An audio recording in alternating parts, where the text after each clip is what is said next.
Good afternoon and welcome to ATN Society Watch. This is a program where we spotlight societal issues, give them a collective attention, and work towards solutions that make society better for everyone.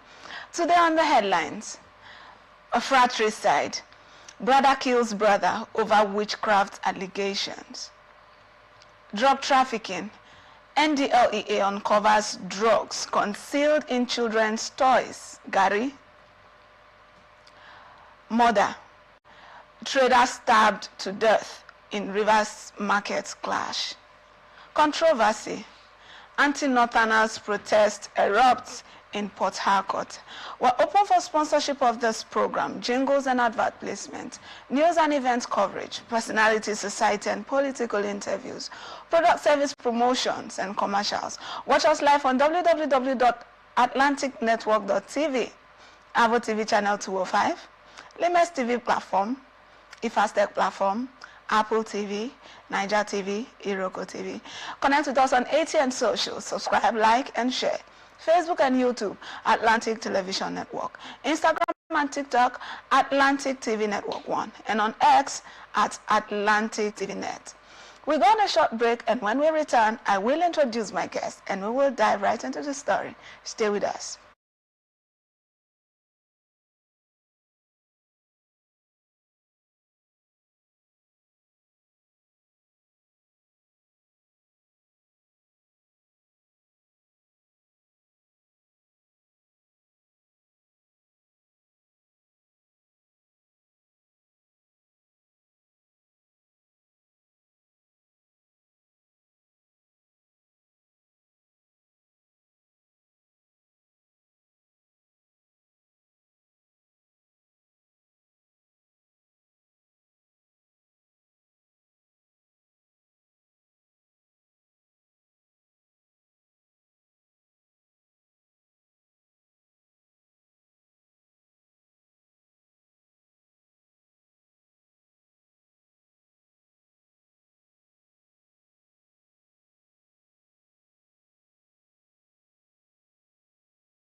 welcome back and thanks for staying with us. Joining me on the show today is Mr. Ikechukwu Chukwu, a social activist and a public affairs analyst, and as well a good friend.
Incident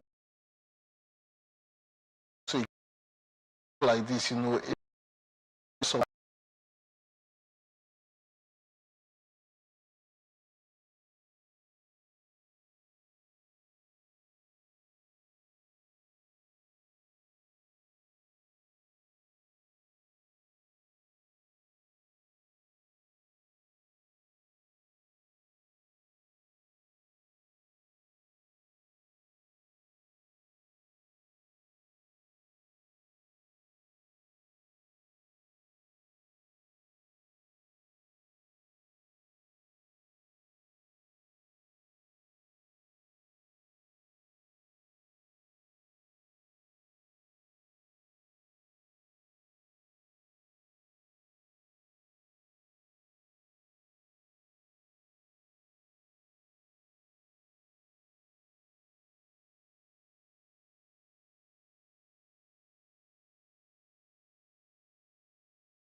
sometimes, but I tagged it for some people, ignorance confers on them the advantage, some advantage that they don't take, they are unaware of the consequences of their action. If the guy who drinks drinks to stupor, it has a health implication, but he can deliberately choose not to. About the not to ability, also as not to be aware of the consequences of his actions.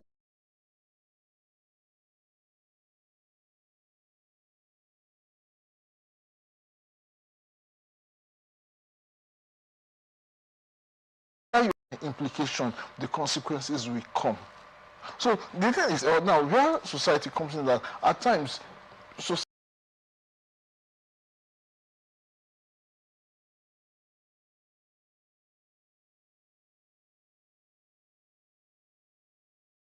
also take what was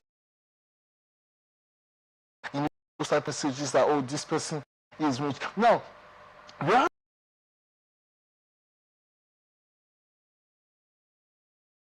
is I also wonder, every time we talk about security in our system, I think where the state should come in is if this guy is arrested, prosecuted, it's a murder case. There is no two ways about it. If he pays the price, other people who would want to follow that route for whatever reason will be cautious about it. I mean, it doesn't make sense. This is 2026 for somebody to wake up. I was even wondering how will somebody. he even defend the witchcraft claim in court? Does the court even recognize such? Well, I think they maybe the term witchcraft is known in law. I just say maybe, but the thing is that even if it is known, there are some things you can't prove physically. There's just like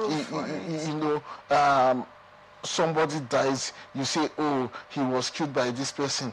If there was no physical evidence to prove to that, every other thing would be hearsay. So witchcraft, do you have, even if it is confirmed that the late brother is a wizard, since he's a guy, he should be a wizard. If it's confirmed that he is a wizard, it's one thing to even confirm that he's a wizard. It will be another thing to prove that your state of being, yes, your poverty has been caused by his wizard. He could be one, assuming you can prove that he is one, but how do you relate that to your own state of being? And like I said earlier, I think people should learn to take responsibility for their life. If you think somebody is to get better information on how you can overcome that his power, I think I would just want to let's not delve into. So all right.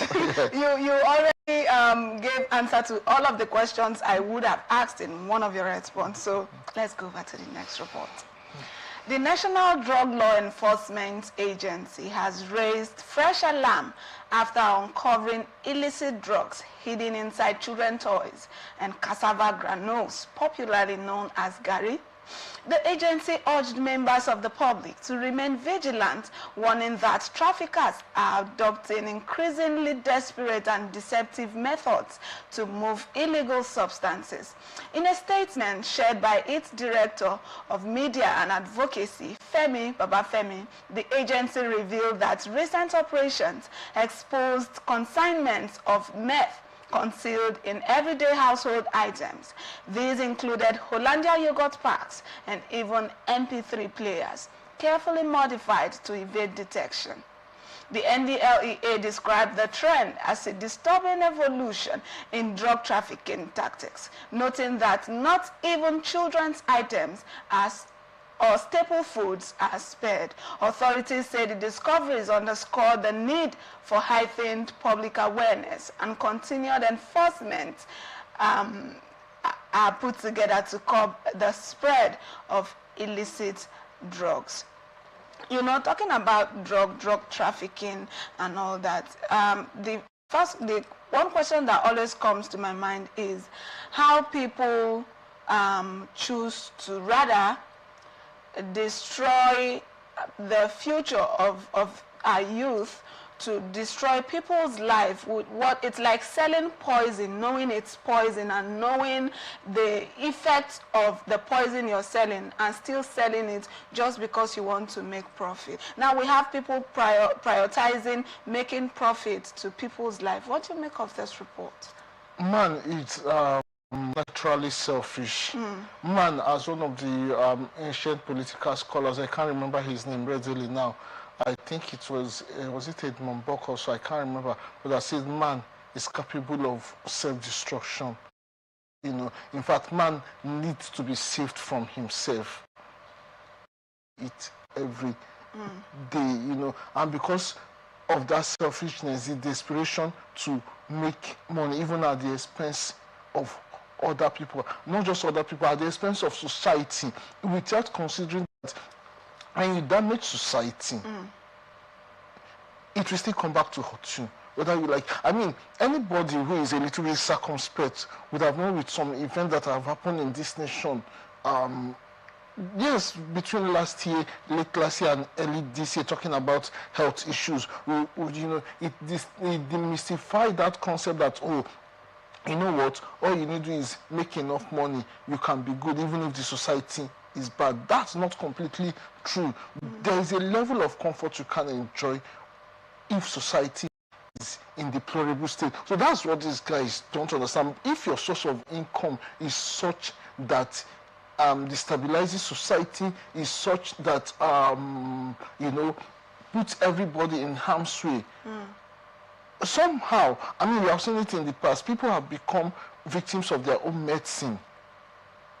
So, like I said, it's greed that, I know, it reminds me of, yeah, I think it's Chinua Achebe in one of his novels. He said, he mentioned that bed, I think once or so, at an Igbo word. But said, since, or maybe is it the bed or, you know, yes, since the hunter has learned to shoot without stopping or something, it have also learned to fly without perching. You know, so I think this is where our security agencies, our law enforcement agencies also, since if this guy have learned to invent all manner of evil, I mean, it's not even surprising. I mean, like, even children's items are no longer items you would see. I mean, you just feel like these are children's things. And now what this does is that it makes movement of goods difficult. Ideally, if you want to send, you know, an item, you know, through logistics, now what that means is the scrutiny you have to go through, even on items that seems personal, would be very, very thorough. Now, because even the logistic company don't want to collect an item from you. You can imagine collecting something as innocent as a shirt. Maybe I'm sending a shirt, you know, they would have innocently looked at it and feel like it's a shirt. Sending an item as innocent as a child's toy, they would have just said like, oh, this is a toy for a child, without much scrutiny. But now you have to scrutinize it. And it also says something to even those who sell this item, those who buy this item. I mean, when you buy items, what if somehow these things, you know, they were not arrested, and somehow some of these remnants of these things were left in a particular toy, and the child gets hold of it? What implication would it be? Would it have for that child? So I commend the NDLA, but I also want them to do more. This also calls for increasing use of technologies, so that, you know, I don't know how they were able to find out this, but, you know, the more we have technology detectors, you know, computerized detectors, it will be better for all of us. That means no matter where they hide it, I mean, the idea of hiding it inside a gari, how much of a gari bag do you want to search, for example? But if you have technologies, you can easily flip it through the bag and it tells you something is there that would prompt you to probably empty the sack. I mean, and discover it. But it's a good one that these guys have been arrested. I hope they are prosecuted to the latter. All right. Do you not even think that even travelers should be careful when they board vehicles to travel? Imagine you're in a bus and then someone just hands you a bottle of Hollandia juice. Can you help me hold this so I use the restroom? And innocently, you will be thinking that you're just holding a bottle of Hollandia, not knowing you're carrying drugs. And then, you know, sometimes even when we are in these vehicles and this force is responsible for the checks of these things come to carry out searches, you see people murmuring, oh, what are they doing? What are they looking for? Do you understand? What do you have to say then about people that murmur whenever there is a search in the vehicles they board? No, you see, talking about traveler being careful, I think it has to be like the normal, that's a caveat that everybody should know. It's a caveat that anybody should know. You don't collect an item from a stranger. You know, especially, for example, why would I hand you, a total stranger, a Hollandia you got to keep for me? I mean, the world has gone, the world is not as innocent. Sometimes you never can know. Imagine someone sitting right next to you says, I want to use the restroom. Can you hold this for me? No, you see, the thing is that, specifically with the item you mentioned, something edible, something that can be tampered with, I can't give you an edible thing to hold for me. It's not open, it's sealed. Yeah, yes, if I have my luggage kept here and I've kept every other thing here, I should be able to tuck it inside there. Now, if I don't do that, you should be the one to remind me. You see, people have to be careful. People, you know, as Jesus admonished his disciples, should be as wise as a serpent, even if you're as gentle as a dove. You don't take, no matter how good you are performing, especially those who, if you're traveling by air, it's common knowledge, even though people keep falling for it. Don't take things from people and say, oh, can you help me carry this thing over? No. If you must go with your item, travel with it. I mean, it's to politely tell the person, oh, no, sorry, why not keep it here? Why not keep it in your... I mean, why should I be the one holding it? Because people has gotten into trouble with that, or you're even traveling. They'll say, oh, please, can you help me? I mean, growing up in the day, back in the days, this would be a common thing where somebody was coming from the village. Our grandparents could, you know, give them stuff to bring for us, you know, oh, please take to my grandchildren and all that. And it was fine there. But the way the world is now, people have to be more careful whom you collect things from, to, you know, to at least you become a courier. People use you for you know, once you get into that trouble, even if you finally be proven innocent, you don't want to spend, especially with the way our judicial system work. Generally all over the place, they say the wheel of justice grinds slowly. You don't want to be in the center when it's growing, when that wheel is grinding slowly. Maybe you are 2 years in the matter trying to prove you're innocent. During that period, your life is in a hold. You don't want to do that. So the best thing for everybody, I would say to everybody, don't pick things from strangers. Don't be in a vehicle and somebody come up to you and say, oh, please, I want to send something to this thing. Go through the proper logistic channel. If, I mean, if you even have truck with some of these that do short route distance, people come to the, people, why do you want to open up everything? The guy needs to open up everything to be sure of what he's carrying. Yes. As for the stop and search, now there is stop and search, there is stop and search.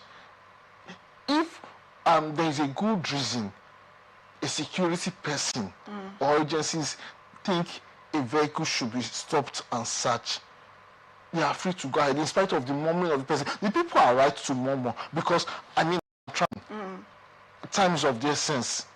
For me, all of a sudden you stop to search. So the thing is that search, is it a real search or is it a decoy? You know, the society we live in is a decoy to get something for the boys. This is where people get angry. If every search would be an honest search, I think people would complain less if you do the search as quickly as possible, as quickly but carefully as possible, because there won't be any point doing it quickly and you don't get what you want to, assuming there is something there. And I think, you know, how are these things done? If you can't stop every vehicle on the road, stop and search, you create a mess on the road. But if there is a reason to suspect a vehicle, or I mean alternatively you have a warrant to search, because like I said, you can't just stop every vehicle. But if there is a good reason to do that, people will definitely cooperate with you. I mean, even if people don't complain, you don't stop what should be done because people complain. But the thing is that every search is every search usually is search. You and I, if you use the road, you know that some searches are decoy, and this is where most people complain the more. But if every stop and search or every search and inspection is genuine for the good of all of us, people won't complain more. All right, thank you so much, Mr. Ikechukwu, for that perspective. Let's move to the next report. Tension erupted at the fruit market in Oyimil, Rumukurushi, Port Harcourt on Saturday after a trader from Benue State was allegedly stabbed to death during an argument. The victim, Haigaito Wenem, an indigene of Mbagel village in Buruku local government area, was reportedly trying to create space for his goods when the incident occurred. According to the police public relations officer of the Rivers State Police Command, Grace Iringe Koko, the trader had asked a wheelbarrow pusher, identified as Zakara Afarua, to move his wheelbarrow, which was obstructing his goods. The suspect allegedly refused, leading to a heated argument between the two men. Disagreement reportedly escalated, and the wheelbarrow pusher allegedly stabbed the trader with a dagger.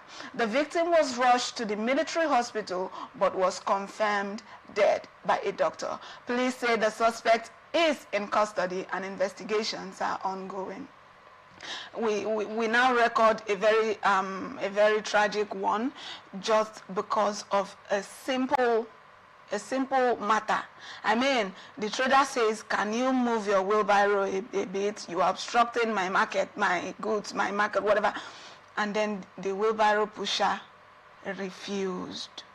And that was just it. There was an argument and a life is lost. What do you make of this report? It's you know, every time these things happen, life has become very cheap in this country, sadly. So people are always dying. I mean, avoidable death. If you're not dying in the hands of insurgents, you know, kidnappers, it's a death that would have been avoided because probably there is no anti-venom to take care of a snake bite in 2020s, or you know, somebody had an accident. Somebody will say, "Oh, but accidents happen everywhere." Yes, but what is the response to accidents happening elsewhere, you know, and what it is in Nigeria? And even look at the guy now. To think that somebody who was stabbed had to be taken from, I think I don't know, I report said he was taken from Rumukurushi all the way to military hospital. I think that's a distance. Wouldn't there have been a way to try to, you know, a hospital nearby that would have,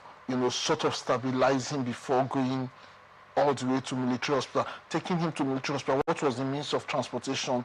Maybe private or public transport? Was there an ambulance? You know, time is usually of the essence here. Then to the guy here, to the criminal or the accused now. I mean, if you have killed somebody, you should be a criminal. There is no quoting the word anyway. I think our system needs to come down hard on people who carry arm. Yes, whether that arm be a gun with a dagger. And you see, this excuse that, oh, that is their culture, shouldn't hold. These are the things that even, you know, give rise to what people may consider stereotype, or you know. I mean, now a life is lost. Let's even for a minute pretend he was the offended party. Yes, he was the offended party. Let's even say the victim now was wrong ab initio. Does anything justify using a dagger? And at times, from what we hear, some of these daggers are poisoned already. So I was going to come to that, you know. There's something I have observed with these, let's just use the regular Hausa people, the Aboki. Whenever these guys use their dagger on people, the people hardly survive it. We have recorded a whole lot of cases where an Aboki person is having issues with, you know, a normal person, you know, and every day an ordinary man, and then they are always very fast to use that dagger. And whenever they use that dagger, the person hardly survives. What is the problem? Is there something with that dagger? Now you were just about mentioning that sometimes the daggers are poison, and you also said that it's part of their culture, tradition, whatever, to go about with dagger. I mean, if it is their culture, is it not supposed to be practiced in their place? Why are they bringing it to this other side, and they are killing a lot of people? Well, if it is their culture, cultures are not necessarily to be practiced in their place. Anybody can, you know, practice his culture. But then, if your culture becomes a threat to other people, I remember what I think it was during what we learned. You know, I think it was our first year in the university back then. In particular, I think it was the Nigerian. Also, you know, talking about allowing the customary law and the British legal system exist side by side. It was said that you know, the customary laws were allowed to operate or exist. That is, the custom of a particular place allowed to exist insofar as such custom is not repugnant to human rights, fair play, equity, and justice. You get it? So if I have a culture that is a threat to you, in modern society, I shouldn't be allowed to practice that culture. Whether that culture is even practiced inside my village, inside my room, once it's a threat to you, one threat can leave my room where I'm practicing it to threaten another person. It shouldn't be allowed. So it's not about whether it's in their place, because I mean, it makes no difference whether the victim died in Kaduna or in Port Harcourt. The most important is that that victim is a Nigerian citizen that ought to enjoy rights to life, and it has been taken from him. It doesn't matter where he was taken. In fact, even if it was taken outside of the country, it makes no difference. Now, some people are already bereaved. If he's a married person that have family, you know, children and all that, those children have become fatherless, and you and I know the consequences of that. So it's not about whether they practice it here or the side. If that custom has become a threat to people, then I think it's in the interest of society for the state to stop it. And already, people shouldn't be allowed to bear arms. I mean, if we have started clamping down on people who bear arms, maybe we have less of this. Because in this case, like, it's even a true offense. He was bearing arm, and you know, he has used that arm wrongly. Then if a society that also, you know, that is given to research and some of this like, you know, there have been news, like I said, you know, there have been news where people say, oh, those years are poison. Sometimes when they go inside, they come out with your intestine. Yeah. Now, if we're a society who are given to research, who are given to finding out, as matters like this happen, beyond charging the guy for murder, beyond prosecuting another, there would also be a need to ask questions. Did that guy die because of the degree of injury, or there was something wrong with the knife? Absolutely. An investigation these are the should be done with the knife. Yeah, I mean, these things should have been done even before now. If I've been doing things like this before now, we probably have arrived at some concrete answers, and even know how, you know, even if you have a good reason, for example, to carry, you know, those instruments, must it be present? Let's say if it's a kitchenware, must it be made to have? So a whole lot of questions we need to answer as a people, and start by asking questions. Those in authority should know how to clamp down on this. Nobody should be allowed to bear arm. I can imagine if this guy was not bearing an arm, maybe a fight would have ensued, but probably the consequences wouldn't have been fatality. All right, and also we have in another similar report, tension has risen in Port Harcourt, Rivers State, after attacks on northern traders in Igruta led to a protest by youth demanding northerners leave the area. Businesses owned by northern Nigerians were destroyed, and protesters chanted, "Aboki must go," linking northerners to recent killings and abductions. However, there's no verified evidence to support these claims. Community observers warn that the violence and rhetoric risks inflaming ethnic and religious tensions in the city. Northern traders have been part of Port Harcourt's commercial ecosystem for decades. Analysts note that collective blame directed at entire communities can be fueled by stereotypes and suspicion. Civil leaders and rights advocates are urging calm dialogue and protection of all residents. They emphasize that targeting peaceful traders due to ethnicity or faith undermines constitutional guarantees, and that criminality has no tribe or religion. Local authorities are being called upon to mediate tensions and prevent escalation. In the previous report, we have it that an Aboki has killed a trader as a result of a minor argument. And in this report, we have it now that the youths in Port Harcourt are protesting that the northerners should go, because they think they have been responsible for a whole lot of crimes and violent issues like this that has been happening in the state. Though we still have in the report that these claims are not verified, but then we see that this is seriously out of fear. No, you see, the reporter of this news, I think, is a little bit unfair. Okay. Yeah, to this news. Now, I completely agree that a particular group should not, be labeled completely. I mean, even if we have cases like it's common now, quite a number of the kidnapping cases that happen, people have fingered people from, certain regions, the herdsmen and all those stuff. Even though that is true, I still personally believe that it may not justify tagging every single herdsman or, Fulani person or Hausa person as a kidnapper. Even though it is true that some of them bear arms and have used those arms wrongly, I still believe that every, I still don't believe that every Hausa person should. I still believe in the fact that every individual should be treated as an individual. Much as I'm careful about you, it won't be right for me to outrightly accuse you of something because the group you belong to is noted for doing that. Okay. Do you understand? I may have that behind my mind that, this person is from this group, so there's a likelihood that.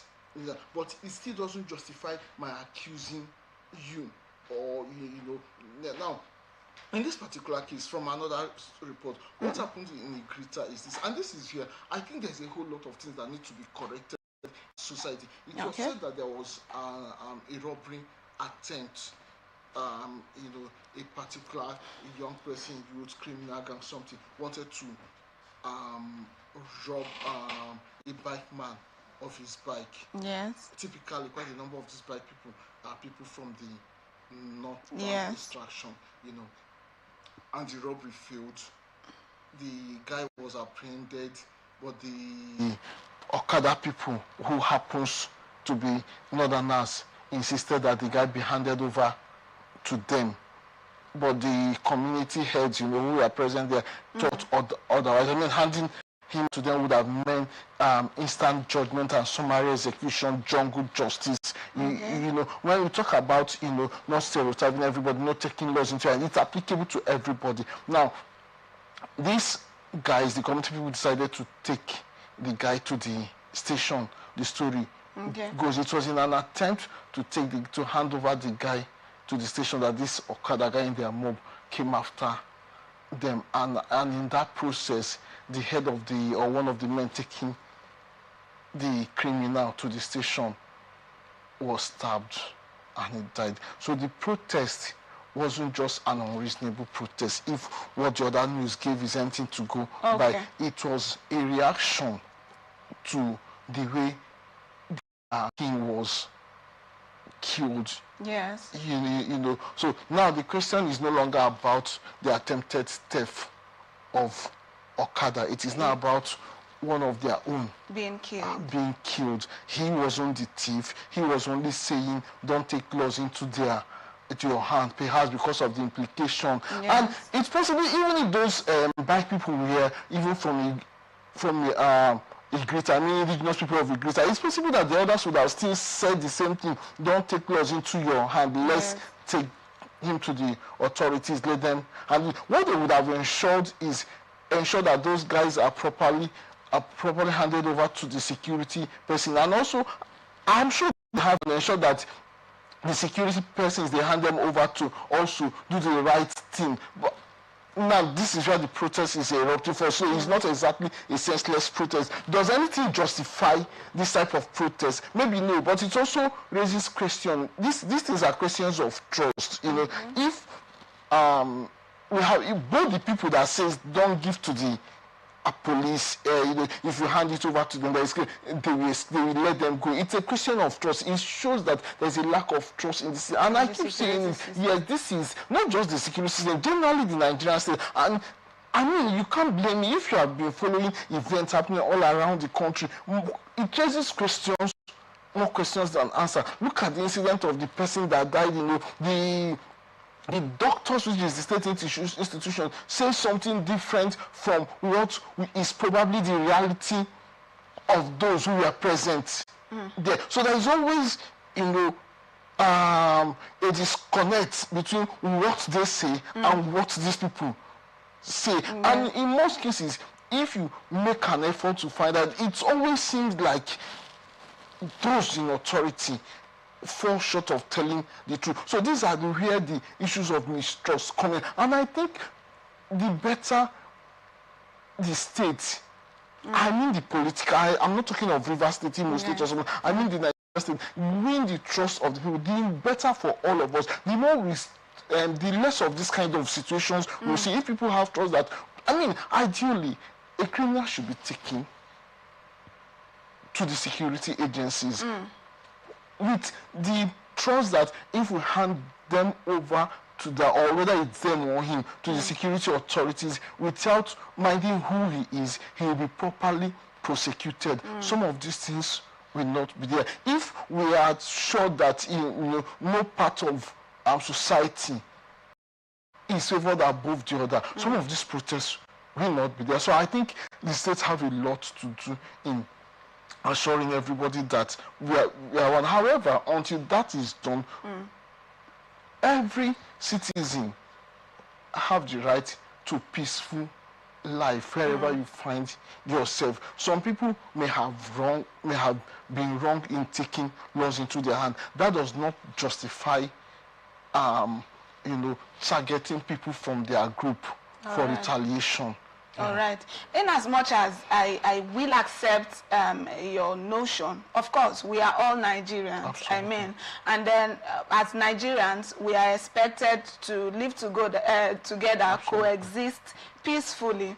But then, we shouldn't generalize. We shouldn't practice stereotypes and all that. In as much as, yes, I agree that actually we actually have the Northerners, the Aboki, the ones who are good. We have the good and peaceful ones, and then we also have the bad ones, the violent ones. We don't want to generalize, but in this case where we keep having negative reports coming from these people, and there's already a protest, some persons want them to go, and some persons will actually say, no, you can't ask them to go, not everybody is bad. At this point, how do you think we can be able to fish out the culprits? I mean, how do we separate the good ones from the bad ones? How do we, what tactics, what methods do we implement to separate the crops from the weed? or do we just continue like this and say not everybody is bad, so we just continue like that? You see, I always say that the problem we have in Nigeria largely is a problem of justice and its converse injustice. You belong to a particular group, ethnic group, religious group, even your gender, your sex, you belong to a particular group. People have bias against each of the group you belong to without knowing your ethnic group. I'm sure if you mention it here and we put it on the table, people from the other side will have a whole lot of bias against that. Oh, people from that, oh, that's how they are. But you see, in some of those bias they have against your group, not all of them may be applicable to you as a person. Yes. Not all of them may be applicable to you. Your gender, sex, you are a lady, the other's gender, a male. I say, oh, women, they like money. Everyone say yes. So the moment you're here, oh, maybe she wants to collect money. But if we break it down individually, we have a whole lot that are not that way. So that's the danger of, lumping everybody because you are in that group. You know, I said before that in spite of the many ills that have been associated to a group, every individual should still be treated as an individual. Now, that does not take away the place of being careful. Because you belong to a group that is known for this. So as I'm meeting you, even being careful, I'm careful with everybody, but at least because maybe I belong to that group, I'm careful of it. But it won't be right for me to throw it at you. Now, oh, you belong to this group. Maybe you belong to a group, say, oh, that group, they are all thieves. So because you belong to that group, the moment I see you, I call you a thief. Come on, that won't be fair. Now, this is where the issue of justice and injustice comes in. If we allow justice prevail in our society from the authority, if the guys who commit crime, or whatever it is they commit, justice is giving every man his due, giving every man his equal reward for equal offense and all that. If everyone who has kidnapped has been arrested, prosecuted, and even people who belong to that group, I don't have to be afraid of everybody from that group, even when I know you have a legitimate business, because I don't have to start thinking about how to fish them out. The system will naturally fish them out. That you are a potential thief, for example, doesn't necessarily make you a thief or make you fit for prosecution until you commit that crime. So that you belong to a group that is notorious for a particular lifestyle probably means, mark my word, probably means you are a potential, for whatever crime it is that group is known for. But that doesn't mean because you are a potential criminal, for example, necessarily mean that you'll be arrested and prosecuted, not because you have committed a crime, but because you are a potential criminal. That wouldn't be fair. You won't like that, so you don't wish it for the other group. All right. Thank you so much, Mr. Ike. Your analysis are always very beautiful. Thank you. Because we do not have all the time to ourselves, this is where we wrap it up on this episode of Atlantic Society Watch. Thank you once again for joining me on the show. We're open for sponsorship of this program, jingles and advert placements, news and events coverage, personality, society, and political interviews, product service promotion and commercials. Watch us live on www.atlanticnetwork.tv, Apple TV channel 205, Limex TV platform, Ifastech platform, Apple TV, Niger TV, Iroko TV. Connect with us on ATN socials. Subscribe, like, and share. Facebook and YouTube, Atlantic Television Network. Instagram and TikTok, Atlantic TV Network 1. And on X, at Atlantic TV Net. Remember that peace and unity are the pathways to progress. Thank you for watching. I am Ofina Anucha.